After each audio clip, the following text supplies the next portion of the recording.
Sejam bem-vindos ao Amazing PodTech, uma iniciativa da AP Digital Services.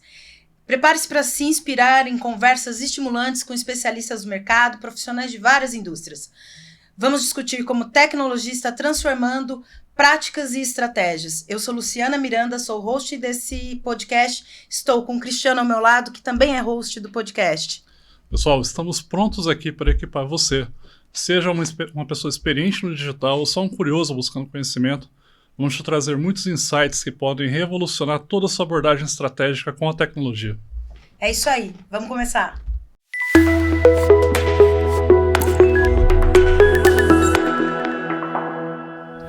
Boa tarde, pessoal. Sou o Cristiano, estamos aqui para mais um Amazing PodTech. Hoje comigo está a Luciana Miranda, da AP, está o Eduardo Linhares, da Vivio, parceiraço nosso. Edu, obrigado pela presença. Se quiser se apresentar, fica à vontade. Boa tarde, Lu, Cris. Obrigado pelo convite. Sou Eduardo, gerente de Customer e Planejamento da Vivio. Feliz de estar aqui com vocês hoje, trocar uma ideia, bater um papo, né? Sobre essa nossa trajetória aí de anos já. Isso aí, já temos uma jornada aí de mais de 5 anos com a Vivio, né? Vários desafios, muita coisa boa nessa revolução aí que vocês têm proporcionado na área de saúde. E acho que para começar aqui, queria começar o papo falando um pouquinho de qual é o movimento que a Vivio tem feito ao longo, desde antes de ser Vivio, né, desde quando era Mafra, nesse conceito de ecossistema de saúde, numa área tão complexa que é no Brasil. Uhum. Queria que você falasse um pouquinho para a gente qual é a tua atuação nessa transformação. Então, a gente acha que a partir de 2020, mais ou menos, a Vivio, que até então era a Mafra, ela começou com esse conceito de formar o one-stop shop da saúde. Então, como que a gente conseguiria reunir dentro de uma empresa que tinha uma força logística muito grande, que era a Mafra, tinha uma transportadora própria aí com 300 veículos, como é que a gente conseguiria ser um ponto focal de um mercado da saúde que está em desenvolvimento no país? Uhum. Então, é um mercado que hoje, ele, em todos os seus elos, eu vejo ele ainda como frágil, na minha opinião. Frágil de integração, frágil de até estrutura, de como ele se organiza. E a Vivio, ela veio num movimento de como ela juntava todas essas fragilidades e começava a fazer uma tese forte. Um apoio mesmo para esse mercado, tá? E aí, dentro da minha área, nesse plano estratégico nosso, vamos falar assim, a gente decidiu como que a gente ia valorizar esse cliente de verdade. Tá?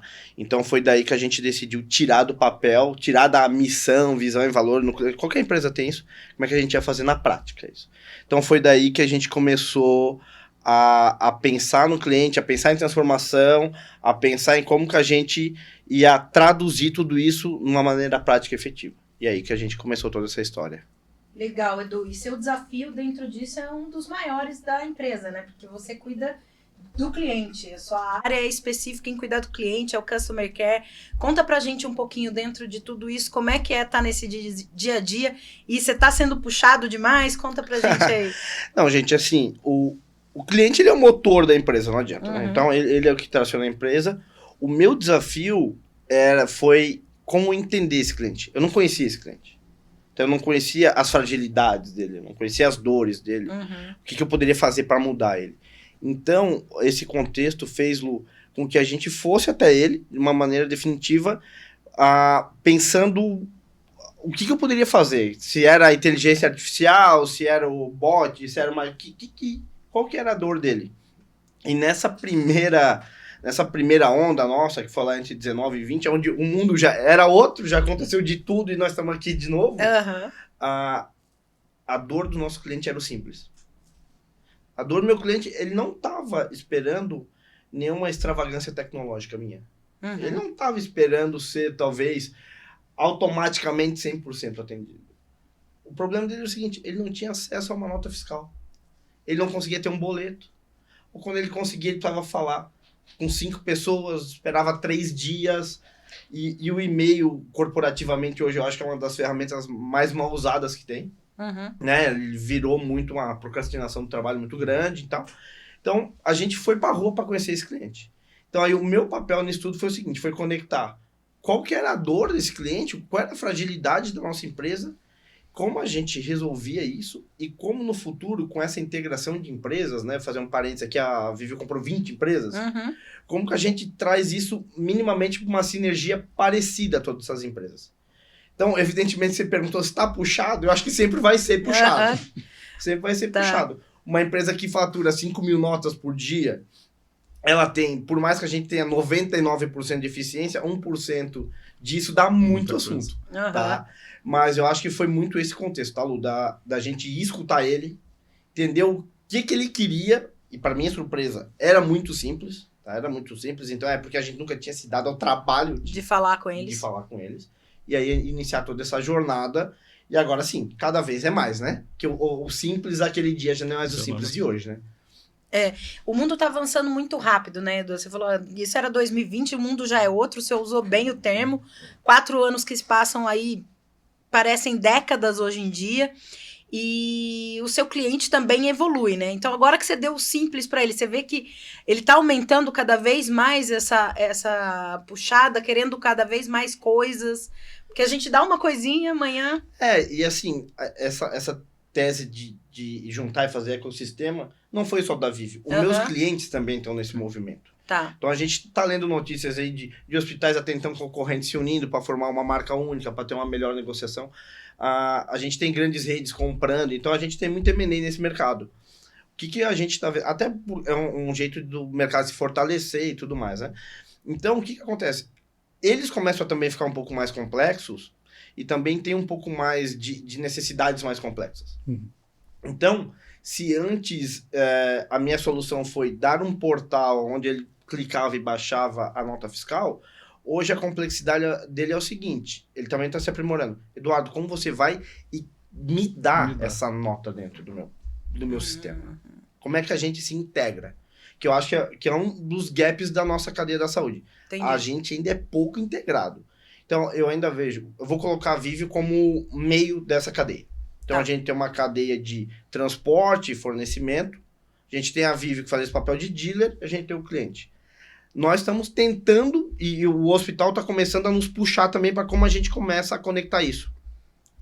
O outro lado ainda tá menor, que é como eu me conecto com o transporte, como eu me conecto com as indústrias, como eu me conecto com meus fornecedores de N assuntos. Então, isso vai ser um processo evolutivo nosso aqui de como a gente puxa essa cadeia. Mas os meus clientes, é claro o movimento deles de automatização e integração de cadeia. É muito claro. Seja eu mandando para ele dados e ele também, via ADI, qualquer coisa que seja, me mandando os pedidos dele. E aí avançando até numa das minhas outras áreas, que é planejamento, como a gente começa a fazer o VMI, como a gente começa a enxergar os estoques, como é que a gente começa a fazer uma cadeia equilibrada, porque depois disso vem uma outra pressão, que é o seguinte, tem uma desmobilização de caixa dessas empresas em estoque. Então, a partir da hora que a gente começa a trafegar esses dados, os clientes eles começam a saber que eles podem trabalhar com níveis reduzidos de estoque e liberar a caixa para eles. Então, a gente vê que não é mais só curar as pessoas, não é mais só vida, tem uma operadora de saúde por trás, tem uma questão financeira que a gente está num país que também ele oscila bastante, então o meu cliente ele está ficando mais sofisticado, ele está ficando muito maior. Né? A origem dos hospitais, se a gente for olhar, às vezes são origens religiosas, são congregações e tal, que agora isso tudo está ficando um bloco muito maior. Entendi. Então aí, acho que a tendência é só ficar mais automatizado, mais complexo. Se é que é complexo o termo certo, né? Mas eu acho que é muito assim. Você usou bastante a palavra automatizado. E como é que você está usando, então, tecnologia? Como é que você vê o uso de tecnologia hoje no seu dia a dia, nessa automação? Como é que você vê isso no seu time? Então, eu acho que ainda a gente está numa fase de descoberta de tudo que a tecnologia pode fazer pela gente. Tá? Porque, por mais que a gente tem novas demandas, é um mercado muito antigo que sempre fez as coisas de uma mesma maneira. Então, eu acho que a gente está no ponto de a gente nos criticamos aqui para não fazer as coisas repetitivas ou não, ou como a gente pode mudar o nosso processo, mas eu acho que ainda falta por todo assim, o entendimento de tudo que a tecnologia pode fazer para a gente. Tá? Um dia desse eu e o Cris estava falando sobre o Copilot lá e tal. Como é que... E eu comecei a perguntar da Mel pro Copilot, que eu queria saber o que acontecia. Então, assim, a tecnologia está avançando muito mais rápido do que a gente ainda está tendo a capacidade de aproveitar ela, tá? Então, por isso que se faz necessário cada vez mais, talvez uma imersão das pessoas de entender o que a tecnologia faz. Tá. Então, eu acho que assim, a gente quer muito, a gente precisa muito, mas não tá, essa cultura não está disseminada na cabeça das pessoas todas ainda. Eu acho que a gente tem um dever de casa muito importante nosso de nivelar esse conhecimento. Tirar essa zona de conforto do que eu faço hoje versus o que pode ser feito de um modo diferente. Entendi. Eu queria puxar um pouquinho, voltar. A gente estava falando aí do perfil do cliente, ele vem mudando ao longo desses anos, né? A própria Vivio, o negócio dela era muito voltado ao B2B, Isso. e hoje meio que está caminhando para um B2B2C, né? Já tem a questão ali de... Hoje vocês já entregam para o CPF. Eu queria entender para sua área o quão grande foi esse desafio de começar a ter um CPF na ponta ali de toda essa jornada, cara. Isso é bem legal, porque, vamos lá, né? Quando a gente começou isso tudo, a gente se inspirou até nesses portais, tudo mais nos grandes players do varejo, tá? Esses grandes players, e quando a gente compra alguma coisa na pessoa física, a gente tem muito aquela ansiedade de saber se faturou, se chegou, quando tá vindo, se vai chegar e tal, porque é um desejo que você tá realizando ali. No B2B, a gente não tem tanto esse anseio. Eu me coloco no lugar de um comprador de uma grande rede. Se ele receber um status de cada ordem de compra que ele botar, a vida dele vai ficar uma loucura. Então, a gente fez uma plataforma muito mais passiva no primeiro momento. Ela recebia, então era a demanda, ela estava ali estática. Por mais que a gente atendesse pelo WhatsApp e tudo mais, mas era uma comunicação passiva.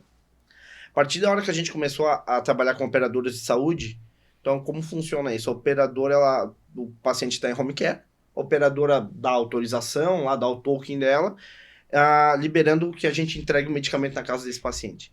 Aqui você começou a trabalhar com o B2C, com medicamento, então é a cura da pessoa que você está proporcionando. Então, qualquer intercorrência, qualquer coisa, você está trabalhando com uma ansiedade muito grande, não só do paciente, mas dos familiares. Tá? Então, a nossa grande virada agora foi o seguinte...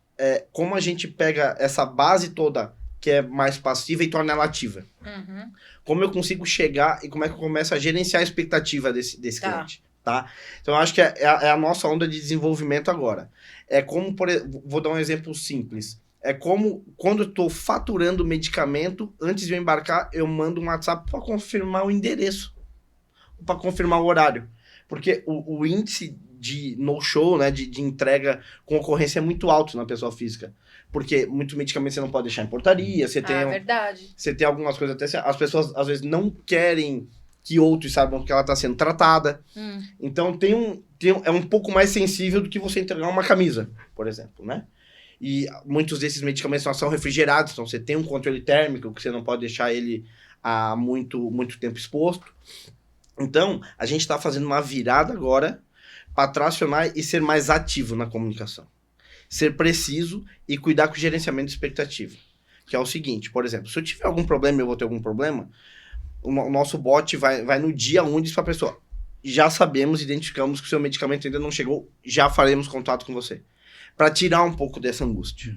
Que legal. Outro lado, como você vai estar em casa, esse é seu endereço, você está precisando de mais alguma coisa? Então eu acho que a gente vai entrar agora numa onda que a gente está chamando talvez de Mel 2020, que é o seguinte, como é que a Mel vai mudar o conceito dela de atender uma companhia para conversar com o consumidor, vamos chamar assim.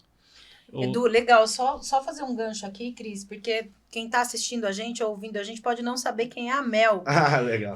Você quer contar pra gente um pouquinho quem é a Mel e por que ela é tão importante aí? Vamos lá. Então, a Mel, vou buscar lá aquilo que eu falei no começo. Quando a gente foi conhecer os clientes e viu que os clientes queriam algo simples, a gente montou um portal e o nosso relacionamento dele foi personificado através da Mel, que é a nossa assistente virtual.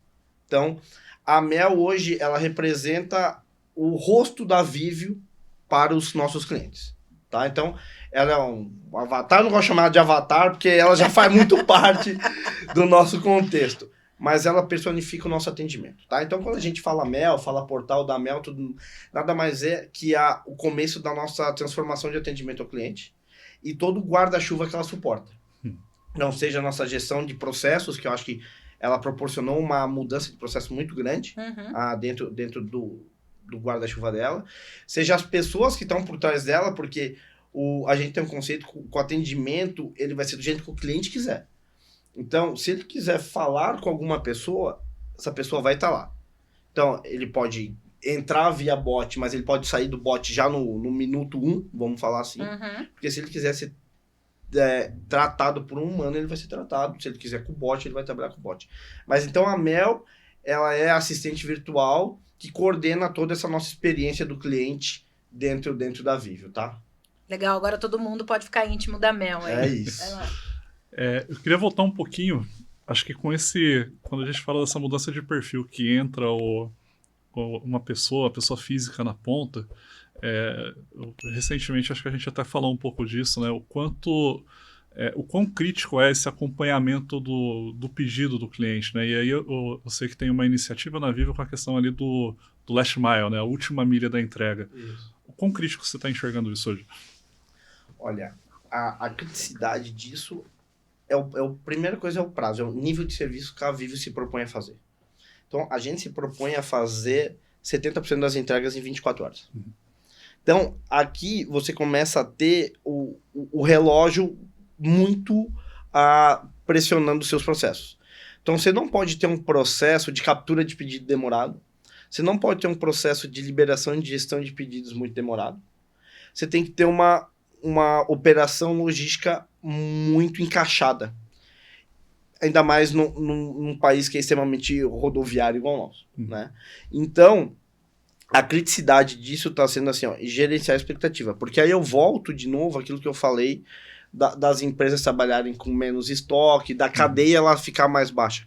A gente precisa entregar uma performance. Então, isso faz com que talvez a Vivio possa até se posicionar no mercado não de uma maneira tão agressiva, porque ela não está distribuindo tanto medicamento, ela está distribuindo um serviço, que é o quê? É um serviço de entrega muito rápido. Então, quem nos procura hoje, quem procura a Mafra, que é a nossa marca de distribuição, ele está muito mais preocupado com esse nível de serviço. Então, a criticidade nossa é o seguinte, a gente tem 6.000 entregas todos os dias para fazer em algum lugar desse país, que tem a vida de alguém que pode estar sendo impactada por isso. Então, eu acho que o nosso dever aqui, a criticidade disso, não é nem muito como a gente montou a empresa para fazer isso. Qual é o propósito final disso que a gente está fazendo. E esse propósito, ele é muito nobre, mas a gente carrega com a gente também uma pressão muito grande. Que é você já tive problemas, e quando alguém me liga dizendo eu estou precisando de um medicamento oncológico que ainda não chegou. Isso... Você tem uma equipe hoje lá, são 15 pessoas mais ou menos, que monitoram isso dia e noite, finais de semana, aquilo que tem embarque aéreo, a gente está em contato com os aeroportos do Brasil inteiro, para ter a garantia que sim, 24 horas, aquilo que vai te curar, vamos falar assim, vai chegar em boas condições, na temperatura que tem que chegar, e você não vai ficar um dia sem tomar o seu medicamento. Acho que é muito isso. É sensível, né, Edu? A gente não tá falando aqui, como você falou lá, é diferente eu entregar uma camisa, né? Uma camiseta.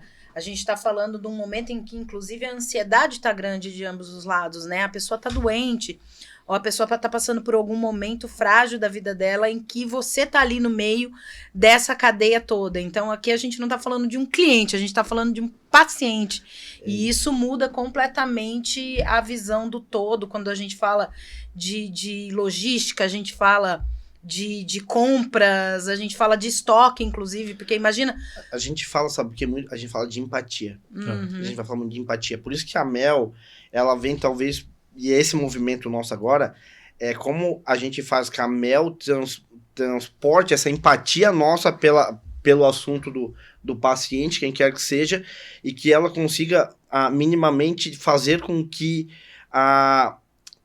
essa jornada seja mais suave. Acho que não é uma jornada fácil. Tudo que ela não precisa se preocupar, e é isso que a gente quer chegar nesse lugar, é com o medicamento dela. Esse vai chegar. Seja num hospital, seja porque o plano de saúde dispensou pra gente, ou seja até, evidentemente, se for alguma coisa de estética. Pode ser também, nem tudo, né, é doença, mas a gente quer que a Mel dê essa tranquilidade com o seguinte, eu tô respaldado aqui com a Mel, e essa empresa está preocupada comigo, e qualquer coisa que eu tiver, eu tenho o meu canal. Eu vou falar com alguém, ou eu vou ter minha resposta pronta super rápido aqui. Então, eu acho que é esse o ponto nosso que a gente quer traduzir com a Mel. E é isso que a gente quer fazer com que a tecnologia nos suporte cada vez mais. Porque aquilo que a gente falou, vai ficando mais complexo, e a gente vai falando muito de integração, como eu aprendo com a inteligência artificial que geralmente são as mesmas perguntas. E aí como eu construo algo que rapidamente tire essa angústia da pessoa. Então, é muito disso que a gente está trabalhando, é muito disso que a gente vai E como é que eu humanizo, buscar. né? Como você está falando aí. Você quer humanizar a Mel, você quer que ela seja porta-voz do sentimento e da empatia que vocês tenham. Então, como é que eu uso essa tecnologia emergente? Como é que eu uso a inteligência artificial e outras tecnologias para que a gente consiga isso, né? Sem que perda a essência do atendimento. Sim. E você vê algo além da inteligência artificial, por exemplo, para a evolução da Mel? Você já pensou, passa por vocês alguma tecnologia que você não está usando ainda, mas você já queria estar implantando ali? Não, na verdade, assim, ó, a Mel hoje, ela virou um hub nosso de automação para N coisas. Tá. Então, uma das coisas que a gente acabou fazendo é usar a Mel, o bot dela como facilitador de N processos dentro da empresa. Então, por exemplo, quando eu vou fazer uma entrega agendada em algum lugar, eu quero que a Mel faça isso pra gente. Por que eu preciso repetidamente ficar fazendo a mesma ligação ou o mesmo site, ou entrando no mesmo site, ou mandando o mesmo e-mail? Nossos recebimentos. A Mel tranquilamente conseguiria orquestrar as agendas nossas de recebimento, nas docas, priorizar e tudo mais. Então, eu acho que talvez não a Mel enquanto assistente virtual, mas o combo de estrutura que ela tem poderia nos facilitar em coisas. Então, hoje, praticamente, 90% dos processos que envolvem algum cliente passam por dentro da Mel. Então, a gente atende aqui 3.000 processos por dia para a Mel. Tá. Então, o que eu tô conversando, e eu e o Cris temos falado muito, é o seguinte: esses processos de quando alguém me pede uma informação, eles viram uma sequência de tarefas, será que a gente não tem algo que possa fazer essa sequência? Porque é uma sequência lógica. E geralmente o resultado dele é binário, né? Você acata e sai por um caminho, ou você muda isso e vai para outro. Então, eu acho que a gente tem muito por fazer uma terceira onda da Mel, que é o seguinte, é deixar a parte que sustenta ela muito mais automática, muito mais rápida, tá? E aí, isso pode ser via ChatGPT ou qualquer um algum similar, que ele vá vendo esses questionamentos e aprenda as tratativas e vá fazendo isso. Uma outra coisa que a gente também tá pensando muito é na esfera do planejamento, saindo um pouco do cliente. Hoje, se você for lá no Copilot e falar para ele previsão de demanda, conversar com ele vai te dar 3 modelos estatísticos. Sim. E assim, ó, que se você subir uma base nele, ele vai te dar a previsão sua de vendas. Isso para uma distribuidora igual a gente é essencial. Porque eu vivo de comprar e vender produto. Se eu não tiver, o meu cliente vai para outro. Eu não sou o fabricante, não sou o consumidor. Então, tem uma gama de coisas aqui que todas essas ferramentas têm, que a gente pode fazer, que a gente não está perto ainda de usufruir tudo. E aí eu acho que entra o principal ponto das empresas, não vou nem falar da nossa, é saber o que priorizar. Saber o que priorizar.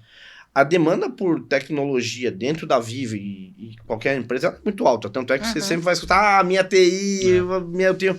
Então, como a gente tem a capacidade de priorizar e fazer com que aquilo que tenha mais valor comece a nascer primeiro. Então, acho que esse é o grande ponto nosso. A gente tem 1000 iniciativas, mas é como eu aprendo a priorizar aquilo que vai trazer mais numa matriz de valor com tempo de desenvolvimento. Né? Porque também não adianta a gente querer fazer um foguete que eu vou ficar 5 anos desenvolvendo, e eu poderia ter feito 20.000 carros com desenvolvimento muito menor. Então, acho que é um pouco disso que a gente está vivendo lá. Mas, assim, Lu, ideias, tecnologias, machine learning para previsão de demanda e tal, a gente tem isso até a gente já implantou, mas é sem fim. Eu me arrisco a te dizer que talvez eu nem saiba tudo que eu deveria saber sobre esse assunto. Legal. Edu, eu acho que a jornada da Mel como um todo é uma jornada magnífica, assim, quando a gente olha o mercado da saúde, né? E eu tenho visto também que, igual você falou, que outros players aí, concorrentes ou talvez até parceiros da Vivo, eles têm tomado um caminho muito parecido, assim, em questão de saber que a tecnologia ela é um parceiro e não só um artefato para dar suporte à operação, mas um artefato estratégico para a empresa, né? Eu acho que, levando isso em conta, a minha pergunta é como você vê a evolução da Vivo com relação à cultura tecnológica? Então, eu acho que a Mel foi um projeto pioneiro nosso lá, né? E ela despertou a curiosidade da empresa. Porque a Mel ela passou a ser multidisciplinar já no dia que ela nasceu, porque ela facilitou muito a vida do financeiro, ela facilitou muito a vida do fiscal. Então, se você pensar assim, o analista fiscal que tinha que fazer cartas de correções, sei lá, no Word, no sistema, ele não precisa mais fazer. A Mel faz para ele. Então, você despertou na empresa o seguinte, tá, mas o que mais que pode ser feito aqui? Por que eu faço isso? Então, eu acho que ela despertou os nossos próprios projetos aqui de e-commerce, até de cotação, né? A gente recebe uma infinidade de cotação por dia. Como a gente despertou via Mel a curiosidade, eu vou falar assim, de mudar o modo que a gente faz muita coisa. Então, durante essa trajetória agora de 5 anos, eu tenho certeza que a Mel fez a companhia trocar o mindset dela. Tá? É 100% da companhia? Evidentemente que não, mas, assim, algo novo pode ser feito. Então, hoje, quando eu converso lá com o pessoal do financeiro e a gente pensar que eles deixaram de executar aqui por mês mais ou menos 20 mil tarefas, porque a Mel faz para ele, olha o tempo que esse pessoal conseguiu se dedicar para algo muito mais relevante da companhia. Então, eu acho que foi o abrir dos olhos dizendo assim, olha, nós temos essa tecnologia ao alcance das nossas mãos. Então, assim, se a gente souber pedir, eu acho que aqui é fazer as perguntas certas, saber o que pedir, a gente consegue fazer. Então, a companhia hoje, ela tem a clareza de que sim, é possível. Sim, é possível, está ao alcance das nossas mãos. A gente tem que só parar, pensar e priorizar. Vou voltar no tema de priorizar. Legal você falar do tema de priorizar, porque eu acho que era legal a gente contar pro pessoal que está assistindo ou ouvindo a gente, que a Vivo passou por uma transformação digital. Isso trouxe alguns novos modelos de trabalho para vocês, até nessa forma de você construir a Mel, você falou aí de duas iniciativas legais, que inclusive, parabéns, vocês foram pioneiros a lançar o e-commerce da saúde. Lançaram o Customer Care primeiro, que tem a Mel, depois o e-commerce da saúde, temos a automação de cotações, então vocês estão sendo pioneiros aí com as coisas da saúde. Mas o que você pode trazer, assim, a gente aqui vivendo a vida digital com agilidade, você falou bastante de priorização. Priorização eu vi que já está na veia de vocês trouxeram isso para dentro. O que mais que você trouxe para esse mundo que está no dia a dia? Assim? Eu acho que a gente começou a aprender como se organizar no Agile aí, né? Então hoje são termos comuns dentro da empresa. PI, Sprint. Sprint realmente é um negócio que agora todo mundo entendeu como funciona. Legal. Então, ficou muito mais fácil a gente organizar a nossa sequência de entregas e como a companhia se prepara para cada lançamento desse. Então, a gente criou uma revolução no modo de trabalhar junto com a tecnologia. Então, a nossa gestão de projetos mudou muito. Tá? Então, hoje eu vejo que várias pessoas têm lá, querem ter uma célula para elas, porque elas veem isso como um motor de transformação que funciona, entendem os conceitos, então sabem que a priorização, o upstream lá e tal, o pessoal aprendeu que isso faz parte e é um meio que dá sucesso. Porque quando o Agile veio lá no começo, para nós que nunca tínhamos trabalhado com isso, ele veio com alguma incerteza. É diferente, o pessoal era muito acostumado a fazer um Gantt e aquilo vai acontecendo e atrás. E agora você vê um negócio, não, a gente não faz mais Big Bangs. A gente faz entregas fracionadas de valor. E aí, eu acho que a gente foi muito feliz em construir a Mel aos poucos, porque a gente pôde fazendo o shape dela de acordo com aquilo que o cliente ia querendo. A empresa foi mudando muito. Se a gente tivesse vindo com uma solução hard, fechada, a gente já teria destruído ela há muito tempo. Então a gente foi fazendo igual o bloco de montar. Vai montando e vai aprendendo. E a companhia aprendeu que é assim que funciona e que deu certo.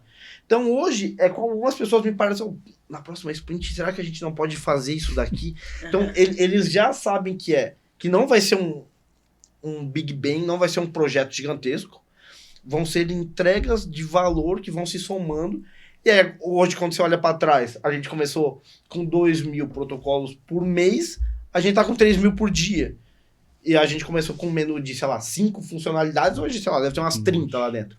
Então, eu acho que a empresa, ela aprendeu muito mais como funciona e hoje ela aprendeu a acreditar nesse modelo de trabalho. Que legal, muito bom. E acho que, além disso, uma coisa que tenho convivido com vocês no dia a dia, né? Acho que a impressão que a gente tem é que a qualidade de vida das pessoas que estão trabalhando com tudo isso, ela tende a melhorar, né? A gente vê que as pessoas, olhando para trás, assim, 2019, 2020, a gente via que tinha muito tempo sendo gasto com coisa que gerava pouco valor, né? E ansiedade, fora isso ainda tem ansiedade, né? Não, o próprio Edu falou, né? O financeiro deixou de fazer aí um monte de tarefa que ele fazia. E a gente tem um caso de vendas lá, né? Com automação de cotação de um TMK, o nome que vocês usam. É o consultor interno de vendas nosso. O consultor interno de venda de vocês. E o TMK falar pra gente, a primeira vez que eu saio às 5 da tarde. Então agora ele tem a Mel e o Customer para ajudar, ele tem a automação de cotação. Então ele falou, cara, primeira vez, Lu, que eu saio 5 horas da tarde. Na verdade foi pra mim, acho que foi pro Tavone, que ele falou que é um parceiro lá dentro da Vivio. E a gente ficou muito feliz, porque assim, a gente sempre fala, né? Tecnologia não é o final, tecnologia é o meio. Então, como você trouxe aí, né? Eu fui conhecer meu cliente, fui entender a dor, entendi o que era isso, e aí usei a tecnologia para me ajudar, mas o processo, a mudança de vocês, a forma com que vocês olharam para esse cliente é que foi o primeiro passo, e foi o passo importante, né? E tecnologia a gente vai mudar de hoje para daqui para frente, mudar toda hora. Agora, eu queria voltar um pouquinho, acho que esse produto ele quebrou várias barreiras, né? E eu lembro que teve uma barreira muito emblemática, que foi quando a gente começou a falar desse produto com os hospitais. Você pode contar um pouquinho pra gente dessa jornada de quebrar essa... Então, os hospitais, primeiro, começou com a dor deles. E quando a gente veio e falou assim, ó, nós vamos tentar resolver todas as suas dores por um produto, você olha, como assim? Né? Depois, a segunda barreira que veio é o seguinte, foi uma barreira até interna nossa que eu senti. Qual é a segurança disso? Eu tô expondo a minha empresa de uma maneira online. Então eu lembro que, mas meus dados vão vazar, então todo mundo vai saber a minha nota, o meu preço, o meu valor, a minha condição de pagamento.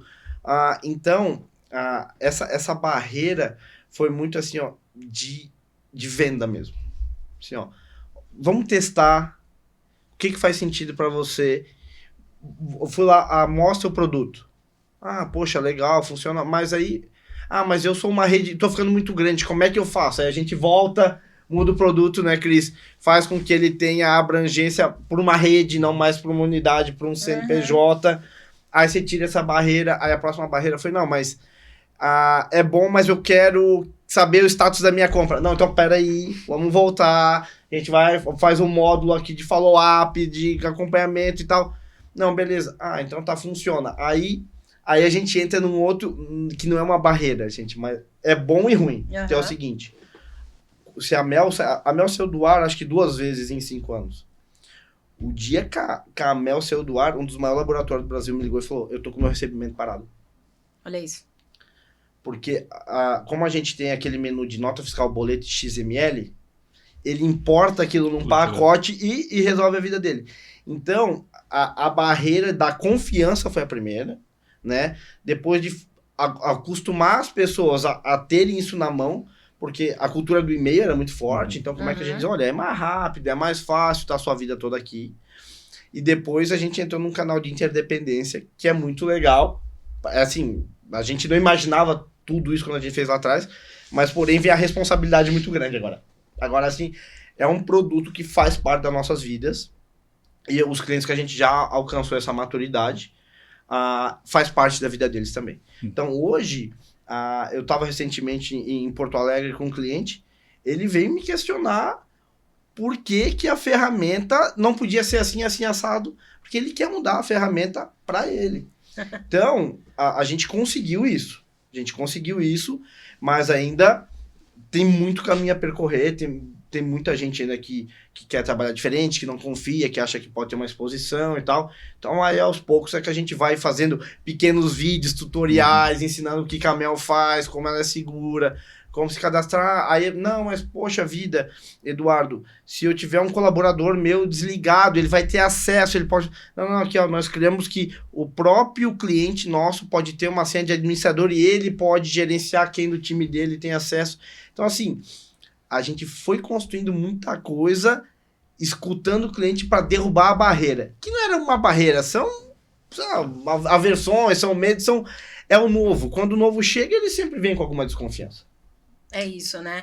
É que vocês estão disruptando, e disruptar significa mudar como a pessoa do outro lado vai receber e vai mudar o dia a dia dela. Então, disruptar tem sempre o desafio, além de você colocar a sua tecnologia, colocar as coisas para evoluir, como é que o outro vê isso e como é que ele muda esse dia a dia dele, né? Então, ser o primeiro tem o bônus, mas tem também algumas barreiras, como você falou, para a gente ultrapassar, né? Uhum. Mas é legal que vocês estão fazendo isso de uma forma tranquila. E quando você fala, Edu, me vem à memória, não sei se você já chegou a ler o livro O Jeito Disney de Fazer, já. Né? E Customer Care tá lá nesse livro, ele fala muito. E a gente, quando lê um livro desse, a gente não faz a conexão com a saúde, né? A gente olha ali e faz a conexão muito com outros tipos de empresa. E a gente tá vendo que não. Vocês olharam para isso e falaram assim, cara, eu preciso trazer essa excelência para dentro de casa, essa aproximação para dentro de casa. E ouvir você falar que o meu cliente está pedindo agora uma customização para ele, é um pouquinho disso, né? É um pouquinho do que a gente lia ali. Eu vou pintar o parque das cores que o cliente gosta. Isso. Um pouquinho disso. Isso inspira a gente a falar. O que mais você acha que inspira nessa... Falando um pouco de Customer Care, que você acha que, assim, além de toda essa disrupção que você contou pra gente, mas o que você acha que é essencial quando se fala de Customer Care para a saúde? As pessoas que estão por trás acreditar nisso tudo. Porque, por mais que a gente tenha tecnologias, a gente simule humano, no final do dia são as pessoas. Então, quando eu falei de empatia, ela até são sentimentos humanos. Uhum. Não adianta a Mel ser muito rápida, mas se alguma coisa que for a depender de alguém do nosso time não tiver o mesmo sentimento, o propósito ele tem que estar muito engatado. Então, nós dentro da empresa, a gente trabalha muito com o propósito, que é o seguinte: todo mundo sabe que a gente quer simplificar o mercado da saúde, que a gente quer fazer a saúde chegar na ponta desse país. Então, seja a Mel a embaixadora disso, de mudar essa cultura, mas são as pessoas que têm que fazer parte dessa mudança. Só a Mel sozinha ela não consegue. Então, nosso time, nossas capacitações e tudo mais, a gente está criando justamente essa cultura de sim, nós vamos ser melhores para levar a saúde para esse país e a gente vai ter a empatia que a gente quer ter. Então, por mais que a gente tenha a melhor tecnologia do mundo, em algum momento vai ser as pessoas que vão fazer essa diferença. Seja quem constrói. Muito importante você falar isso, porque, assim, às vezes eu vejo algumas pessoas que eu converso de Customer Care, a gente tem muitas conversas com vários tipos de empresa, e algumas elas estão muito presas às tecnologias, esquecendo, né, que na ponta a gente trabalha com tecnologia, então é ótimo que todo mundo esteja afim de tecnologia, mas a gente tem que lembrar que a gente está fazendo tecnologia para alguém que vai utilizar a tecnologia, senão inovar só por inovar é uma coisa que, você falou, né, se eu tivesse feito uma coisa quadrada da Mel, eu tinha jogado fora. E a gente não quer isso, né? Empresas gastando dinheiro para alguma coisa que não vai ser usado no futuro. Então, eu acho legal você falar pra gente que são pessoas ali no final. Acho que além de não ser usado, né, tem que resolver dores, né, cara? No fim do dia, se a gente faz um produto tão relevante para ele ganhar toda essa confiança, que não é um negócio fácil de conseguir, ele precisa estar resolvendo algumas dores, né? Acho que no caso aqui, acho que a Vivio está sendo bem vitoriosa nessa mudança de mindset, porque não é um trabalho fácil. A gente sabe que é é uma empresa que já tem uma história muito grande, né? Pô, veio muitas outras culturas dentro desse meio com as aquisições, né? Na pré-IPO, pós-IPO, e acho que é louvável, assim, e muito legal toda essa mudança que vocês estão conseguindo fazer, não só na empresa, mas no setor como um todo, né? Porque é um setor cheio de regulamentação, tem muito player que é muito tradicional também, que, cara, faz o mercado rodar do jeito que ele quer. A gente já estava falando agora no episódio anterior sobre mudanças de segmento, e eu acho que a Viveo ela tem conseguido fazer isso.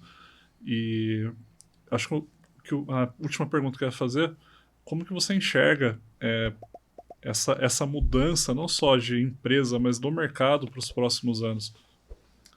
Eu não consegui capturar. Essa mudança no mindset do mercado da saúde, de simplificar. Entendi. Você acha que isso é uma tendência? Você acha que é da Viveo ou é uma tendência de mercado? Não, é uma tendência, e não é só do mercado da saúde. Uhum. Todos eles, a gente precisa e está num contexto de muito mais velocidade, de muito mais agilidade de informação, de necessidades, cada vez consumidores e pessoas mais exigentes. Tá? Que nem eu falei, a gente tem necessidades de menos dispêndios, de maior comunicação. Então, o mercado como um todo, com certeza, a maturidade das empresas, vamos falar assim, ou dos ecossistemas dessas empresas, vai forçar isso. Vai forçar isso. Então, eu vejo que isso não é só da saúde, acho que talvez a saúde até está alguns passos atrás. Se você for, talvez, na indústria automobilística, eles já estão muito mais avançados em algumas coisas. Até às vezes, os fornecedores são dentro do mesmo parque fabril. Você tem Kanbans quase que funciona à perfeição e tudo mais. Então, eu acho que o mercado da saúde, ele está aprendendo agora isso.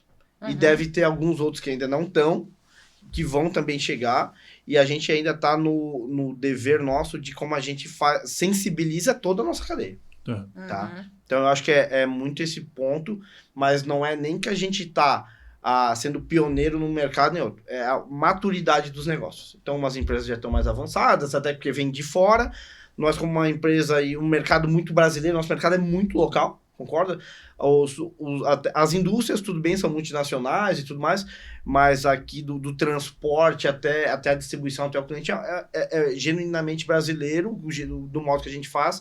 Então, acho que essa maturidade vai vir com o tempo, e vários mercados vão estar nesse mesmo caminho. Edu, para fechar aqui, o Cris fez a última pergunta dele, para eu fazer a minha aqui, o que você vê, assim, o que te inspira, qual seria para você a maior disrupção tecnológica falando no mercado da saúde? Não precisa ser de vocês, mas uma inspiração, assim, que você fala assim, isso para mim foi fantástico. Que tá já aconteceu? Que já aconteceu. Deixa eu pensar agora. Para encerrar, a gente... Não, eu acho assim, quando a gente fala de mercado da saúde, eu vou sempre pela linha do tratamento. Não é nem o que a gente faz, é a nossa capacidade cada vez maior de curar e de se adaptar. E aí é muito latente ainda o que foi a Covid, né? Então, assim, a nossa capacidade que o mercado da saúde teve, da cadeia, de se reinventar em 6 meses foi muito grande. Então, de como você arma estruturas para atender mais gente em massa, como você tem o supply muito mais rápido, como você, em tempo relativamente rápido, você tem a cura, você tem a prevenção, que é a vacina, como você muda as indústrias. Eu vou dar um exemplo nosso aqui. A Cremer, que é uma das empresas nossas, ela, em 4 meses, ela começou a produzir álcool gel, que era uma carência. Então, a gente não tinha isso. Então, eu acho que, assim, como o mercado da saúde, ele consegue se reinventar numa crise de saúde nossa. Então, eu digo que o disruptivo, para mim, não é assim que inventar, é como a gente consegue se organizar para reagir muito rápido. Eu acho que na esfera de planejamento, a gente fala muito de reação. Então, a nossa capacidade de reação foi muito rápida, e ali, para atravessar a Covid, eu acho que foi bem disruptivo, porque foi, assim, não era planejado, não foi algo que foi acontecendo aos poucos, meio que foi um boom. Sim. Então, você descobriu isso lá por novembro de 19, 17 de março eu parei de trabalhar no escritório.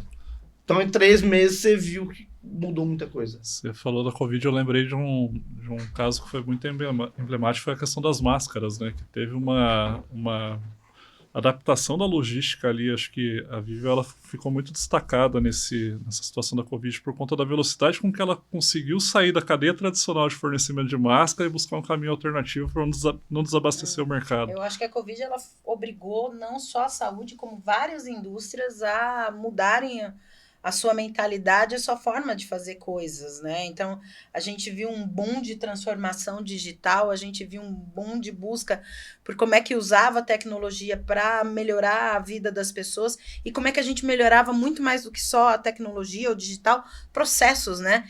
Porque a gente tinha empresas muito burocráticas, empresas muito cheias de processos doloridos, né? Tradicionais, que precisaram sair disso. Então, foi um movimento que jogou a gente para frente. Muito legal. Acho que a gente está indo para a reta final já. Edu, sou um grande fã assim, de tudo que a Viveo tem feito, tenho participado ativamente disso tudo também, então sou suspeito para falar, mas eu queria uma pergunta assim, o que essa junção de tecnologia, você tem um cara que tem muitos anos de experiência com áreas de customer, né? Se você fosse dizer uma coisa que foi muito emblemática, de você aprendeu com a tecnologia, que a tecnologia trouxe para você, assim, como profissional, tem alguma coisa que você poderia dizer? Eu acho que a tecnologia é a força motriz que faz você melhorar os seus processos internos. Então, quando você vem com um software novo, quando você vem com uma plataforma nova, é a oportunidade que você tem de readequar a sua estrutura interna e otimizar ela. Porque eu tenho muito medo de a gente comprar algo novo e customizar para que ele fique exatamente como era o antigo. Uhum. Então, não. A gente tem que, eu gosto de falar, a gente tem que surfar a onda desse novo. Então, quando você vem e vai botar a Mel no ar, não é só automatizar a Mel, é melhorar e mudar tudo que faz parte do sistema da Mel, do ambiente da Mel, do guarda-chuva da Mel. Então, eu acho que o meu maior aprendizado é o seguinte: cada vez que a gente vem com uma coisa nova, a gente tem que mudar aquilo que está por baixo.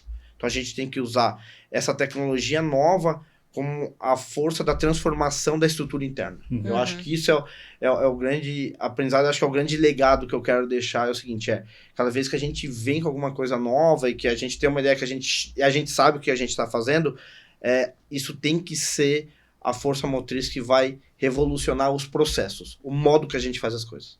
Legal.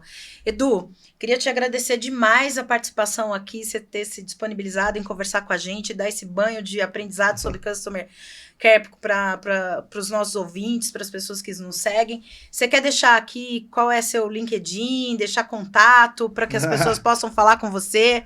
Eu não sou muito influencer, não, mas Eduardo Linhares, né, tá lá no LinkedIn, Viveo, vai me achar facilmente.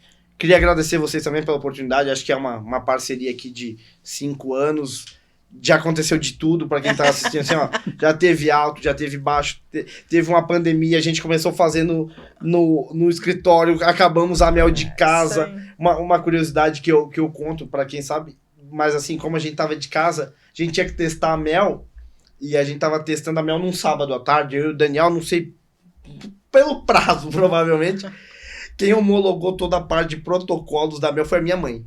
Olha só. Isso ninguém sabe.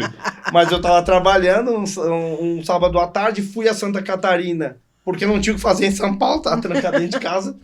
Aí minha mãe, você trabalha tanto aí? Eu falei, não, tô fazendo um negócio. Não, deixa eu te ajudar. Ela abriu o notebook dela, ela abriu 200 protocolos numa tarde. Então, olha que legal. Então, assim, foi esses altos e baixos que a gente passou, acho que foi muito legal. É um baita case de sucesso, eu acho que tudo que a gente tem por fazer ainda vai ser ainda maior. Uhum. Então, eu queria agradecer vocês, dizer que a Viveo conta muito com a AP e acredita muito nesse nosso propósito de transformação, tá? E vamos que tem muito para fazer ainda, né? Tá com bom. certeza, conta pra muito gente. Obrigada. Pessoal, queria deixar aqui para vocês lembrarem, estamos no Spotify, estamos no YouTube, estamos no LinkedIn, pode seguir a gente, AP Digital Services, dá follow nos nossos episódios e fiquem atentos que teremos novos episódios. Estamos sempre atualizando as nossas páginas. Obrigada, vem com a gente, vem CAP. Obrigado, gente, até a próxima. Obrigado a todos que estão assistindo ou ouvindo, né? Obrigado, Edu, por ter se disposto a vir de São Paulo para cá. Hoje você veio de São Paulo, Hoje eu não vim veio de São Paulo. Então, gente, obrigado por tudo.